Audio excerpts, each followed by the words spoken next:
Welcome, Planeswalkers, to another episode of Playing with Powers podcast, your go-to source for all things Magic the Gathering. I'm your host, Alex, and today I'm joined by our friends from the Elder Dragon Hijinks. How y'all doing today? Peachy Keen, how about you? Doing great. Today we're thrilled to delve into the latest set from Wizards of the Coast, Bloomburrow. This set is the cutest thing that's ever happened in Magic. I must say this to my heart's content. A couple of the things that immediately jumped out to me was not only the vast amount of cutie pies that were in there, but how different this set has felt in comparison to a lot of the other sets that have recently come out. I noticed, especially as like a cedh player, I'm always looking for like the most powerful cards in the most powerful format. Playing with power, like whatever. Just like, oh, is it fuzzy? I want it. Yeah, it's just fuzzy. So the things that I look for in cedh is like free interaction, things that I can abuse in terms of making infinite mana or doing that kind of stuff. And in this set, I didn't see quite as much, but I found so much more enjoyment from limited, from drafting it. Creating decks solely from this set was really, really fun because I got a chance to do some really wonky things. This set does have wonky stuff, and it's like I to what you said about like it feels different from so many of the other sets that have come out recently. It's like it feels like I've said this a few times. It feels like going back to Magic. Like there's just not this weird like trying to force another thing. It's just critters. Yeah. And they're doing critter stuff. Like WotC has this amazing IP they can tap into, which is their own. And it's nice kind of seeing them like go back to that it doesn't feel like this like super pushed thematically kind of thing. And instead it's just this funky organic plane that we get to go to and everybody's really yes, the fuzzies. Yes. I 100% agree. The idea of going back to, hey, here's some original content for you guys. And I don't feel like I'm trying to learn an entirely new universe. Right. Which makes me feel really, really good. And I feel like everyone's just kind of on the same page. Yeah, that's a big thing, especially because like, the Universes Beyond stuff is great, but I am so disconnected from like everything that's released in the last couple of years. I don't know I don't know any of the Assassin's Creed cards. I know some of the Warhammer ones just because they're real good. Like, okay, Lord of the Rings is probably the one I'm most like familiar with, but even then I'm like, yeah, okay, cool. Yeah, that was like that was a really, really big thing. Oh, before we move forward, I do want to get to know you both. For those who haven't seen the Elder Dragon Hijinks, please, who are my wonderful co-hosts today? Olivia, what do you want to? Oh, sure. I'll go first. Let's hear what you say, and then I'll agree or disagree. Hey. I'm Olivia Gobert-Hicks. I am a member of the Commander Rules Committee. I am a co-host on Commander at Home. I am a co-host on Elder Dragon Hijinks, obviously. I played less dress up for Magic characters of late, but I do still play dress up for Magic characters on occasion. And just try to, be involved in the community and have mostly lukewarm takes. You also dress up other people now too. Do I? Yeah, game nights live. Oh yeah, I do dress them up too. Yeah, that's I thought you're like I dress up as other people like myself. No. And then I'm Ailey, the other half of Elder Dragon Hijinks. Hello, hi. I'm a tired mom, crazy cat lady, and also a commentator in my spare time now, I guess. That was like my main shtick until I discovered I kind of like Commander and casual stuff a lot more. I still commentate. They still keep hiring me, so I'll keep going because then I get to hang out with cool people at conventions that I wouldn't see otherwise. Then we get to do stuff like this. Cool things. Awesome. So thank you both for joining me today. Kind of a mix up on how we got to this place, but I'm really happy that we're here. So we have the cuties, we have the good, the bad, the ugly in Bloomburrow. So we played a game recently called the title of the episode, One Set Wonder, where we each picked a set that had a standard legal opportunity, and we made decks out of it. The decks that I had opportunities to make were from Bloomburrow. And I wanted to go over a few of the commanders that had opportunities to play. And I didn't for one reason or another. Sure. The one that I'm gonna start with is Alania Divergent Storm. Right. This is a 3 colorless blue-red legendary creature, Otter Wizard. Otter Wizard. Cuties. Whenever you cast a spell, if it's the first instant spell, the first sorcerer spell, or the first otter spell other than Alania, I think that's how you pronounce that. I think so. Anyway, right? Yeah. We're gonna okay. Roast me in the comments. Go for it. You've cast this turn. You may have target opponent draw a card. If you do, copy that spell. You may choose new targets for the copy. I simply just didn't have enough otters. That's fair. Yeah. Like I like doing spell slinging, but I just wanted otters. I just wanted otters.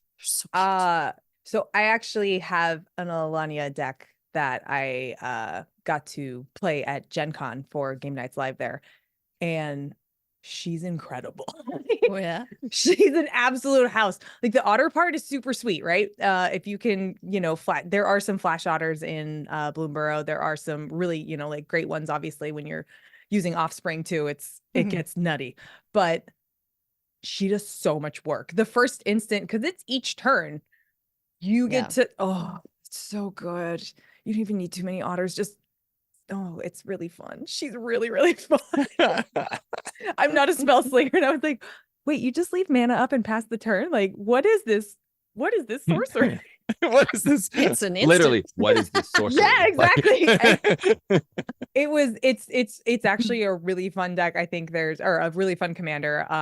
She's obviously costed kind of high at 5, but Commander got way faster out of somewhere in there, and you can get her out pretty dependably. But I really enjoy this card. I really like the deck that was made for it. So I think you could have a lot of fun with her either way. Otters or no. Otters or no. Otters yeah, or I no. think there's probably a missed opportunity here and a missed opportunity. Oh. The hardest thing I think for me is, and I think this is probably just a learning opportunity because I make so many decks that are specifically competitive, finding the edge of fun and competitive versus fun and more relaxed is a little hard for me, especially in spell slinger decks, because I'm like, oh, I want counter spells and I want removal and I want things that aren't necessarily fun to play against.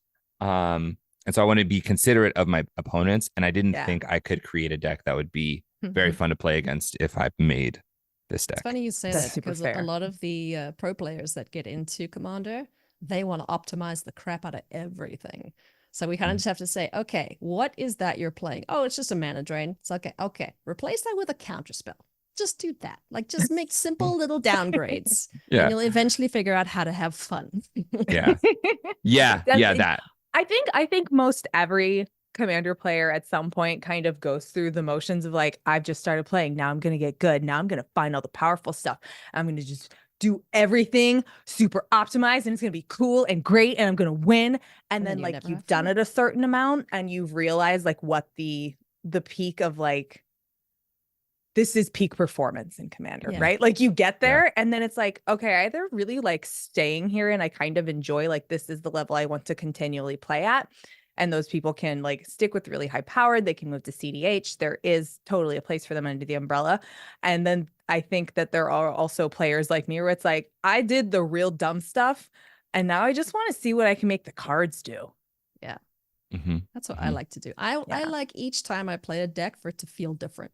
Because I've made a couple of decks that were, stock standard, Bant Enchantress, for example. I know what it does now. I don't want to play that deck again.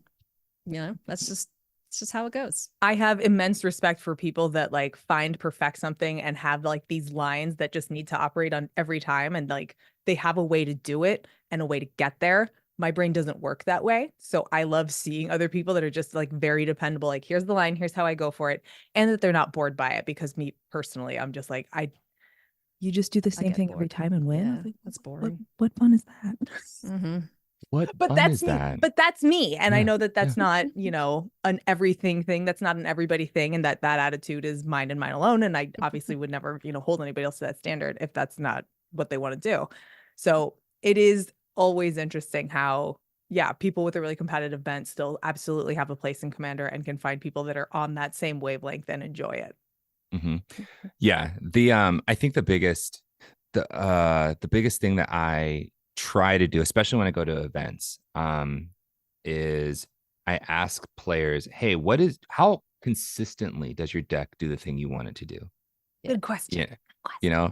Because people, power level, it's a 7, it's a 6. We have no relative, there's no relative baseline that everybody can agree on. This is what a 5 is, right? Like we don't have a common point of reference because so many play groups, like one play group 7 might be another's 2, like it just doesn't translate from group to group when everybody has a very different set of expectations of what they're looking for in a game and what they want out of a game.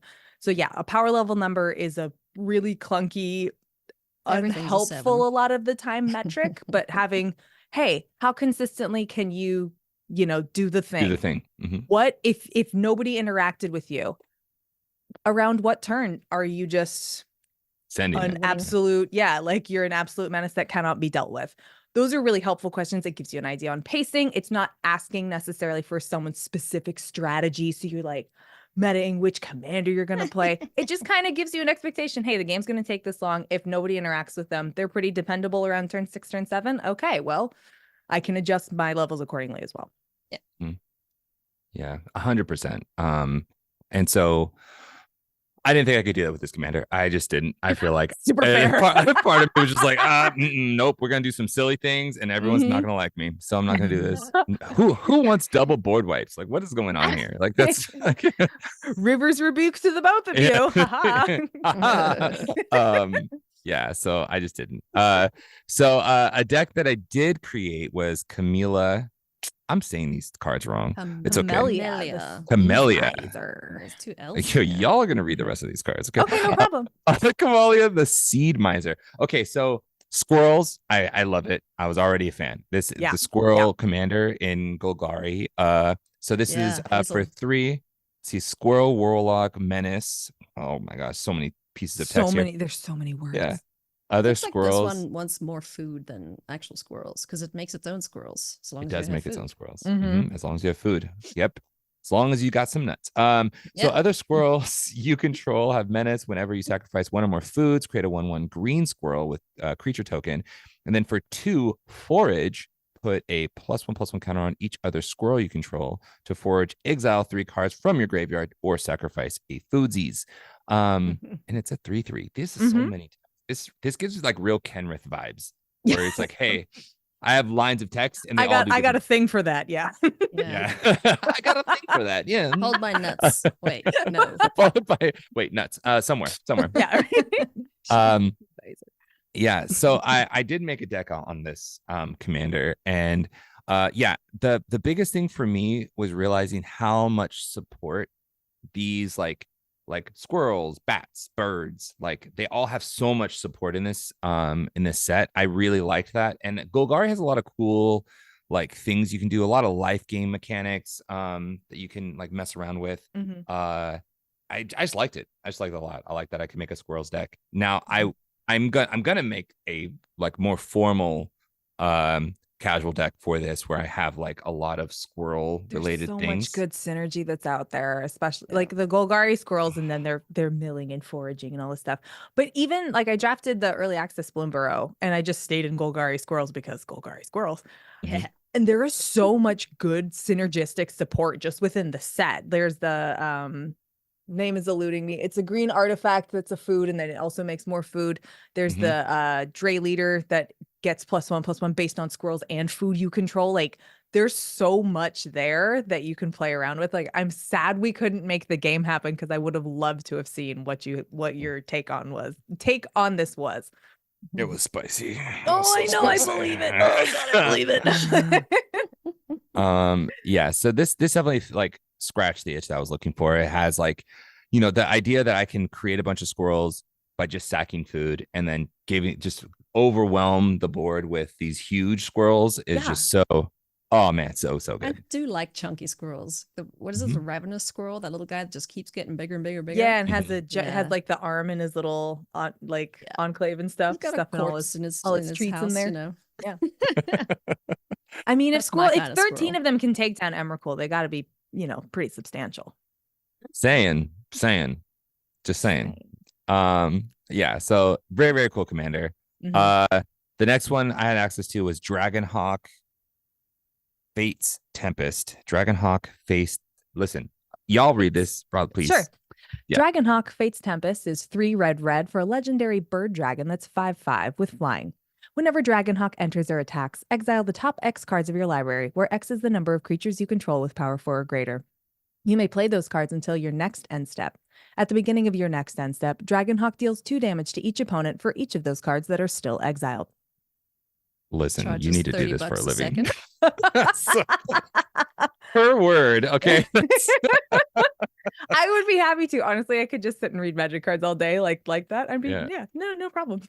Oh my gosh, that is awesome. I had access to this awesome bird dragon.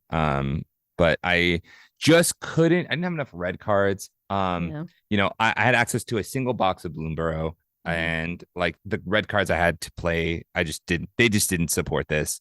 Sure. But I love the idea. I love the idea of having a bunch of stompy creatures out, and then just, oh hey, by the way, I have way more creatures. I can play them. Oh no, pew pew pew. Like yeah. Really, really cool. So I couldn't play it though. The next commander I had access to was the Shoreless Sea. You can still read it. I just like saying okay. Eluge the Shoreless Sea is 1 and 3 blue for a legendary elemental fish, star power and toughness. Eluge's power and toughness are each equal to the number of islands you control. Whenever Eluge enters or attacks, put a flood counter on target land. It's an island in addition to its other types for as long as it has a flood counter on it. The first instant or sorcery spell you cast each turn costs blue or 1 less to cast for each land you control with a flood counter on it. Listen. If I had played this commander, y'all wouldn't be my friends. Listen. So I'm guessing you had a lot of good support for this. I had so much good blue support for I was like, this is crazy. This commander, I don't think enough people are gonna be like on this commander because it's mono blue. Sure. But being able to deduct blue from costs, that's actually crazy. The first thing that stood out as I read this. I was like, oh, it takes colors out of the casting cost. Oh my. Yeah. And like in blue, there's other things that put flood counters on stuff. Like there's go ahead. There's enchantments. There's other cards in instance that say put a flood counter on a thing. It is an island only or something like that. Yeah. And so the fact that you can do that already is kind of cool. But this commander is just, oh man, whenever it enters or attacks. So okay, you cast it, and it already makes your stuff 1 less. Just on cast, you attack once, and now you have 2 flood counters, and now like there are so many cards that cost 2 or less discounts that are instants or sorceries. And this will just make them free because if it's only 1 color, right? And then there's so many other cards, and I believe there are some in this set as well that do reduce the cost of instants and sorceries by 1 generic. So the discounts stack here. And like you could flicker it. You could flicker it. Oh god, that's right. So if you open up outside of Bloomburrow, it's actually just monumentally worse because of all the shenanigans you can get. Yeah. Even the blue-green archetype in limited, that's all about bouncing things. Well, that's what the frogs do. Like their mechanic is like hopping out, boing. Heaven forbid you have a clone. Oh.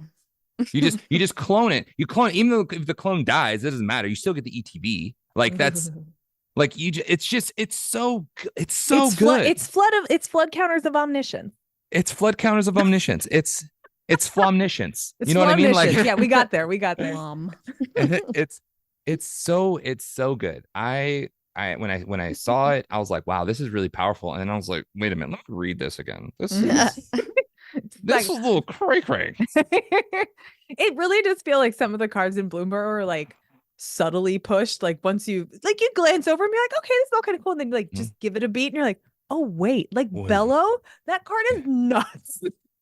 Bella's It's so insane. good. You're just like, oh, okay, yeah, sure. Your enchantments are haste indestructible 4/4s that enter as creatures, so they have addition. Okay, okay, yeah, it's yeah. There's a We lot of it. we recorded an episode where we did all the precons. And Yeah. we pushed them up to like cedh. Sure. Nice. And Bello, listen, What did you do with Bello? Yeah, I'm actually Bello, I like feed us more.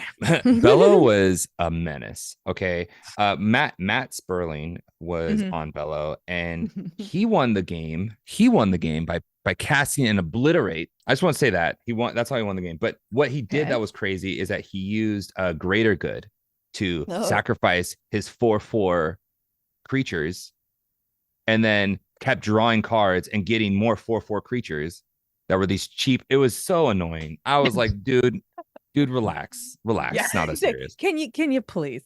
Can you please? I know we're like high power cedh. Stop it. Stop what you're doing. Competitive. You can't can't take that out of him. Yeah. But Bello was just, it was gnarly. Bello was just a crazy commander.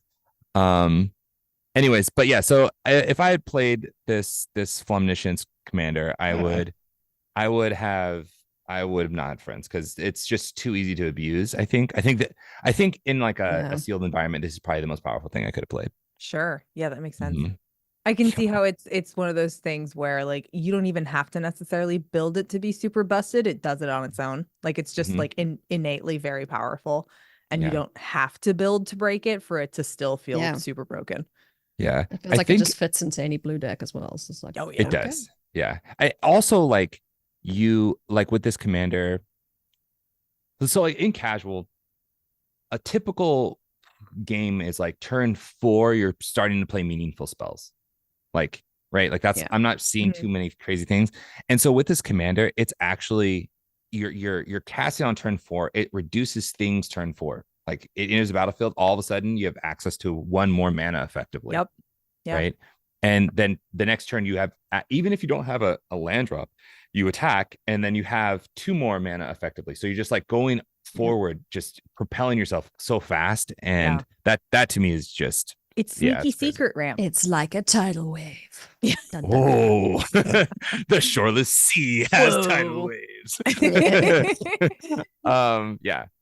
Anyways, really cool commander. The next commander we have, I don't know what my deal is with reading these commander names. Olivia, Gev. It's hit Gev. it for the one time. Gev, Scaled Scorch. It is a Rakdos legendary lizard mercenary that's 3/2. It has ward, pay 2 life. Other creatures you control enter with an additional +1/+1 counter on them for each opponent who lost life this turn. Whenever you cast a lizard spell, Gev Scaled Scorch deals 1 damage to target opponent. That's so easy to ping everyone once. Yeah, real easy. Yeah. Real easy. Yeah, this commander says you cast your creatures in your second main phase. Yeah, that's for it's so nuts. So if you can attack all 3 of your opponents, all of your cheap little dudes now come in like 4/4s. I mean, hell, even like in a normal commander deck, not restricted to just the set impact tremors. Yeah. Just saying. There's so many small 3 incidental things that'll trigger this. Yeah. Yeah. So I wanted to play this, but I didn't have the confidence that I could build a deck that would, like, because board wipes are a thing, right? Like I feel like I was just so sensitive to board wipes that I wouldn't be able to like get there, and there's no recursion that I saw that would allow me to get my creatures back out of the graveyard. But it was something I liked. I liked the idea of. I liked the lizards all like doing things, which is cool. Yeah, it's fun commander. Like really aggressively priced too. Like just being Rakdos, this fits in plenty of other strategies as well. That has anything where it's going to be doing incidental damage, and black red is a great place for that to happen. Oh, yeah. Like for it to still have ward, pay 2 life, and be a 3/2 for 2 is not bad. And then if anybody takes or loses life, not takes damage, excuse me. If any opponent loses life, then the rest of your stuff comes in better. Yeah, it's great. real good. Yeah. Real good. I Really like it. good. Real good. Yeah, it's one of those commanders that just like that do a thing that I liked. I just didn't like it quite enough. Fair enough. The next one we got is I got this one. Okay. Hugs. Grizzly Guardian. Hey. Oh my God. Listen, I wanted to play Hugs so bad just because it reminds me of Lenny from Of Mice and Men. Listen, he just like, let me give you a big hug. Let me crush your ribs. Crush you. Yeah. Just overwhelmingly, right? So trample. So this is a X 2 red 2 green legendary Badger Warrior. Trample. When Hugs Grizzly Guardian enters, exile the top X cards of your library until the end of your next turn. You may play those cards. You may play an additional land on each of your turns, and it is a 5/5. Wow. I didn't even care about the top part of it. I'm just like, I'm going to cost my commander now. Cool. Yeah, right. Yeah. 4 mana 5/5 with trample. Let's go. Yeah, true enough. And bonus land drops. We love those. We love bonus land drops. We love a bonus land drop. I put this straight into my Faldorn deck. I couldn't imagine building around it, but this went straight in there of just like, what if I exile all the cards? Yep. There was a chance to build this, but I didn't have anything that could support my hand being empty all the time. Like I didn't have any land support. I didn't have any anything that really made this like the best that it could be. I just liked that it was a giant badger that was in armor. I thought that was cool. It's sweet. Honey badger. Damn, honey badgers don't give a shit.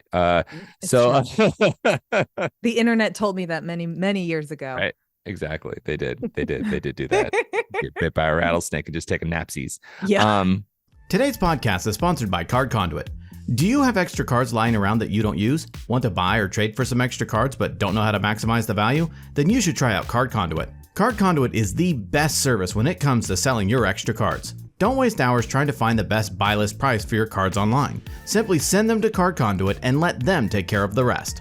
I've used Card Conduit multiple times already. I always use them to get the best value of my extra cards. I get fair prices for my cards and they save me tons of time. They have 3 main services. Their standard service lets you send them unsorted cards of any value. They will sort, grade, and give you the best buy list price for your cards. Their curated service is similar. Send them your unsorted cards worth over $1 in value. They will charge half of the fee of the standard service and charge no fee per card. Their new sorted service is a great value as well. Choose cards in advance with their selection tool, send them sorted to Card Conduit, and they will grade and buy list them automatically. Save yourself the time of having to send to multiple sites and let Card Conduit do it instead. Their fee is only 2% with no fee per card. They give you the best price for your cards. They work with competitive buy listing partners, including ones not open to the public. Users get an average of 19% more for their collection than they would have from a major retail buy list, even with Card Conduit's fees. Card Conduit also optimizes buy listing for card condition as well. Since vendors have different penalties for wear and tear, Card Conduit will find the best buy list priced against the specific condition of a card. So give Card Conduit a try today. If you sign up with my link in the show notes or the description, or use the promo code POWER, you'll also get 10% off their fees when you use their service. A big thanks to Card Conduit for sponsoring today's podcast. So Castrol the Wind Crested was the deck that I ended up playing with you all on Elder Dragon Hijinks. So when I saw this commander, there's a Timmy part of me that likes just putting big things onto the battlefield and being stupid like that.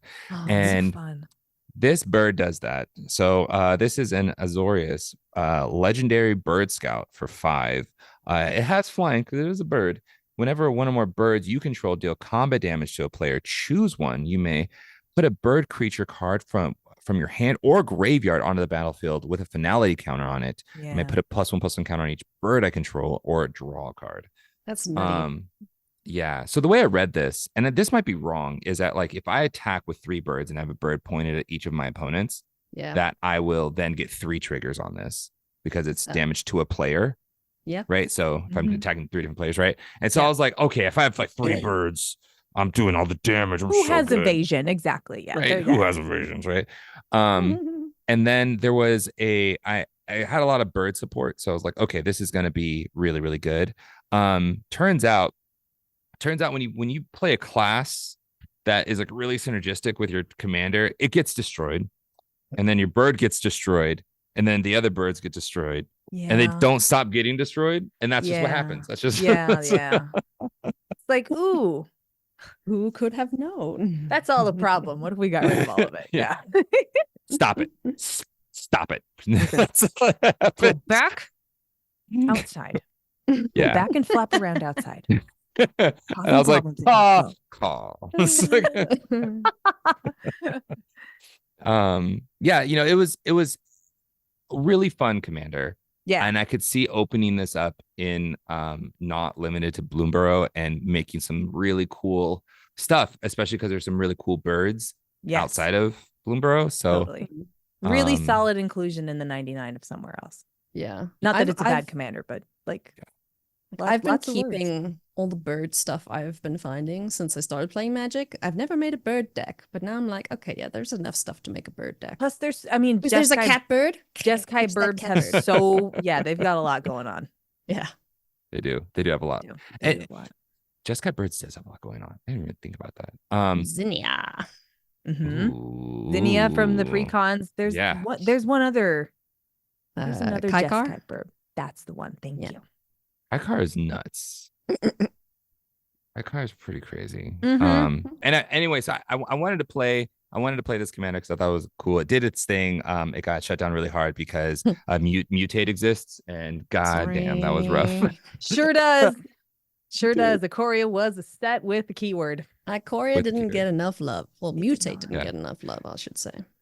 You know what? I agree. I think that the mutate mechanic was underexplored.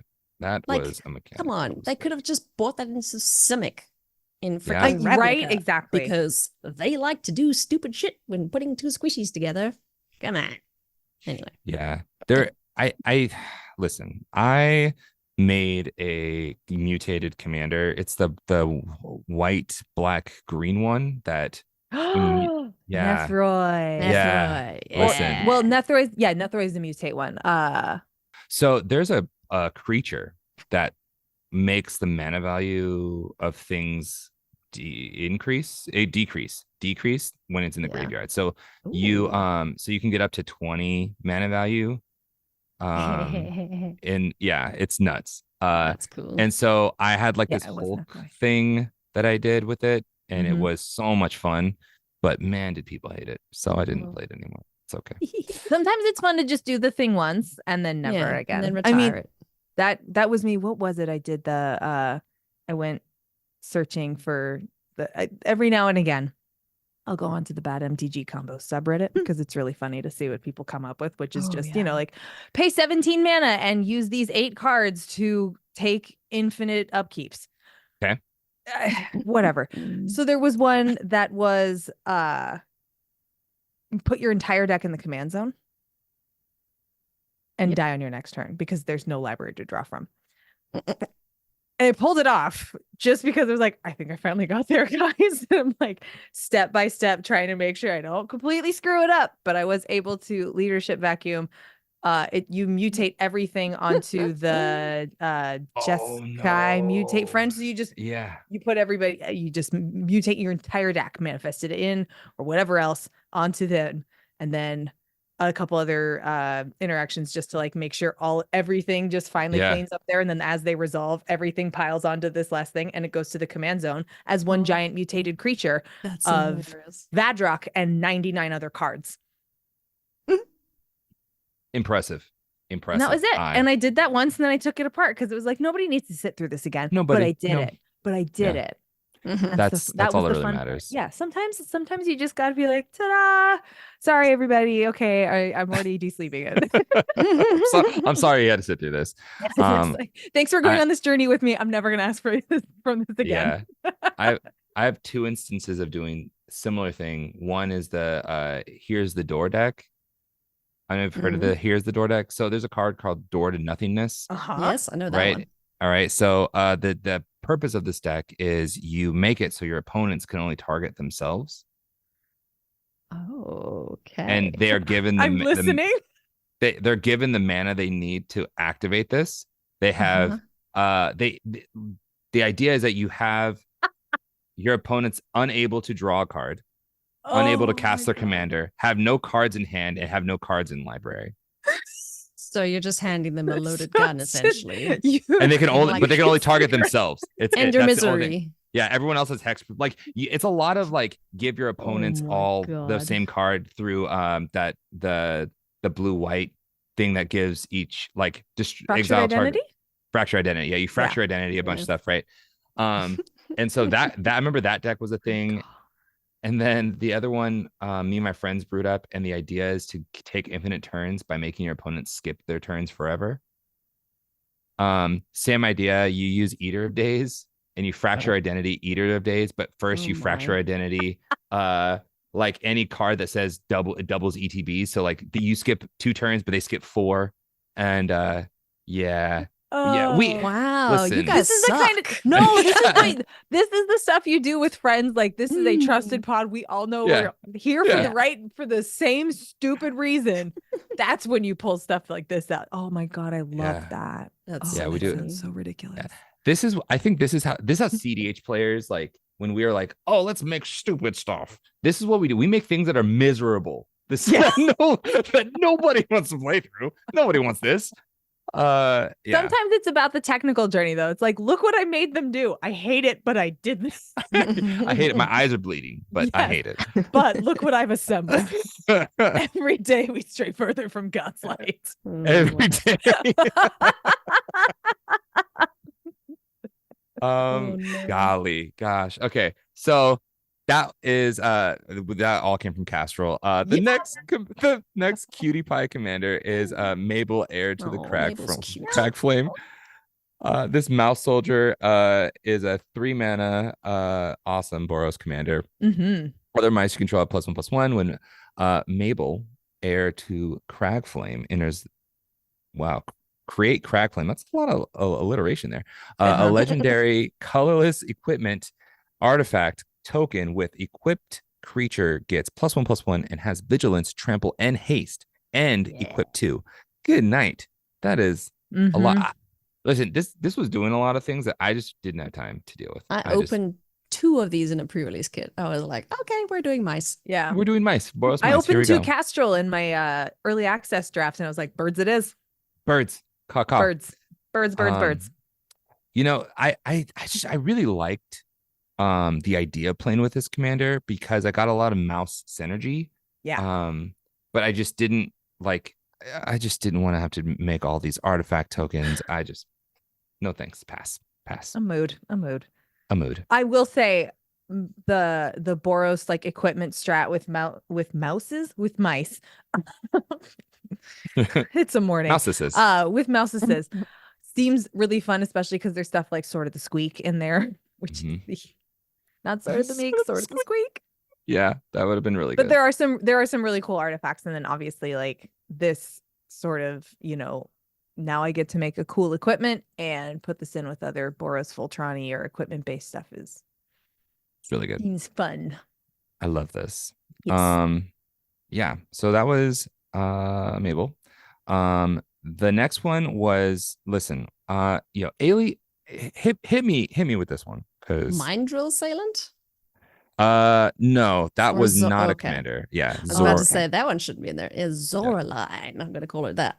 Cosmos Caller. This card slaps. I had someone absolutely dunk on me with this and some other combination of bull crappery in Orzhov. So whenever a bat you control attacks, you gain a life. Whenever this enters or attacks, you may pay Orzhov and 2 life. When you do, you return a non-land permanent with mana value 3 or less from your graveyard to the battlefield with a finality counter on it.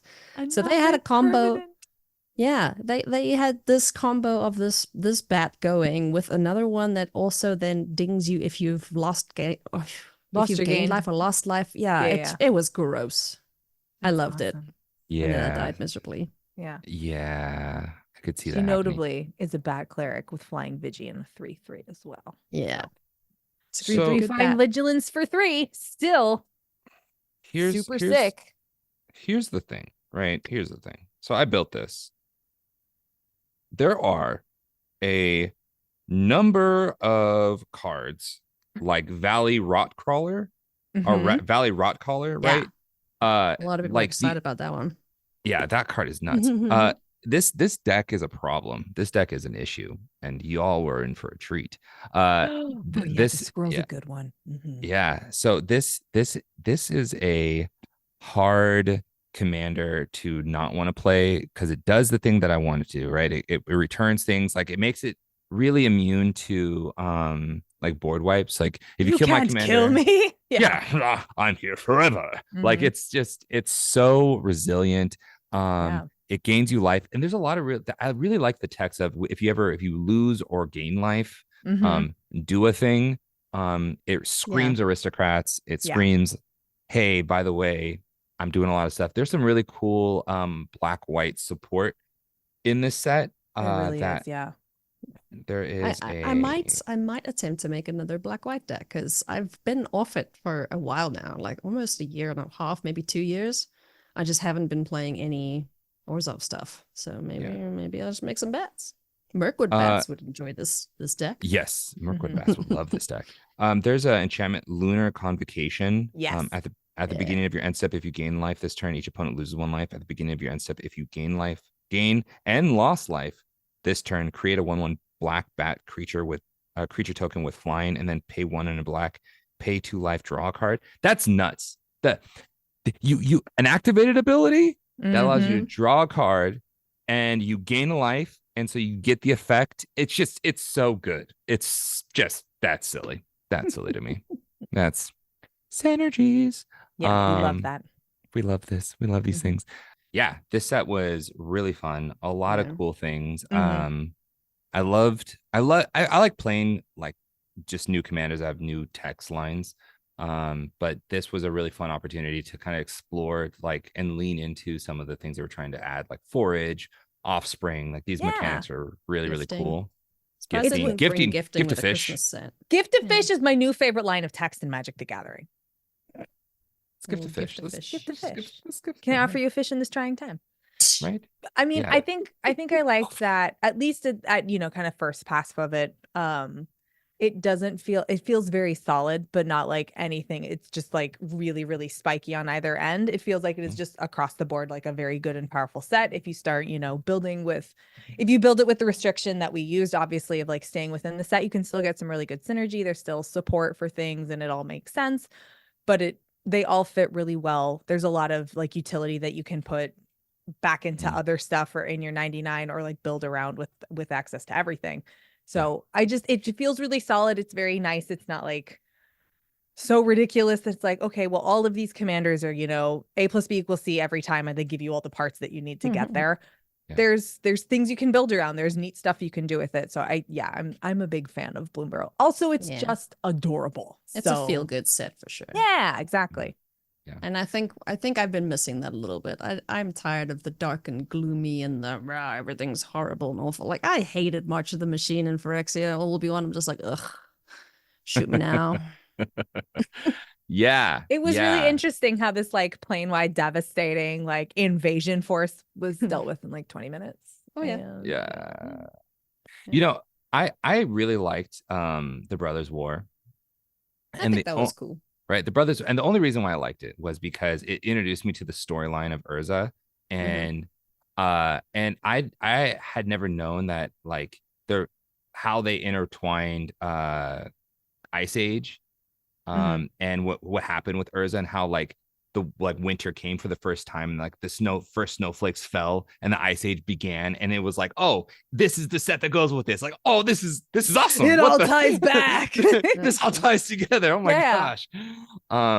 So yeah, I like happy sets. I think the break from the machine like Death Sworn stuff is like kind of I'm glad we're just a little bit of cuteness. A little bit of happy feels good. Light, Yeah, right. Something light. Light but yeah. Any final thoughts? Also, if you would like to preach about anything you guys got going on, this is your opportunity to shine. Let it go. I mean, we're not CDH players, but we're goofy, and if you can tolerate that, you can come watch Elder Dragon Hijinks on YouTube, and we'll be cute and goofy, and occasionally make plays where it's like, oh, they know how to play Magic, and the rest of the time. Well, we're playing Magic, but then we you can tell us in the comments. We're hanging. make mistakes, and we'll appreciate your comment because it feeds the algorithm, which is great. Yeah, otherwise, Commander at Home is the other show we both work on. I edit That's it, true. so She edited it. so go check that out. Yeah. Listen, mistakes. Listen. The number one thing that cEDH players love more than anything else in the world is telling someone they messed up. Hey, you messed up. Come at me, bro. Yeah. Oh my gosh. Any of the games that I play in, I swear it's like, hey, why did Hire be alive? Why did he even just mistakes, bro? Yeah. Listen, I mean, they're all learning opportunities, right? Like Magic is extraordinarily complex. For people that know the rules better than me, of which there are legions, I salute you, because that's a lot to know. And it's funny, I still feel like I'm a new player, even though it's been like 10 years now, just because there's been this because lean to the casual of it. Catch up. I mean, but of it, at the same time of it also like the game is the journey, the experience is like just hanging with our friends and like being able to kind of share that, like the shared language, the shared experience of playing the game. So I'm always super, like every screw up is an opportunity to be better and take something away from it. So it's not like a bad thing. I understand why it could be tilting for some people, but for us, it's learning and experiencing and laughing at how we are enabled to read things at, pushing 40. So and it's all good. Excuse to hang out with our buds. So, absolutely. We don't get to do that enough. Yeah. Thank you all for coming again onto the podcast. Thanks for having us. We appreciate it. For our game. Yeah. For those of you at home, if you enjoyed this episode, please push the subscribe button. We are so close to 100,000 subscribers. My gosh, we are so close. We are so close. So if you please subscribe, push notifications button. Also, let us know, what did you think was like the best thing about Bloomburrow? Did you brew it? Do you have a boxing league that you're about to play in, and are you going to pick up a box of Bloomburrow to show people how to gift fishes? But yeah, again, thank you for watching, and as always, have a great day. We'll catch you on the next one.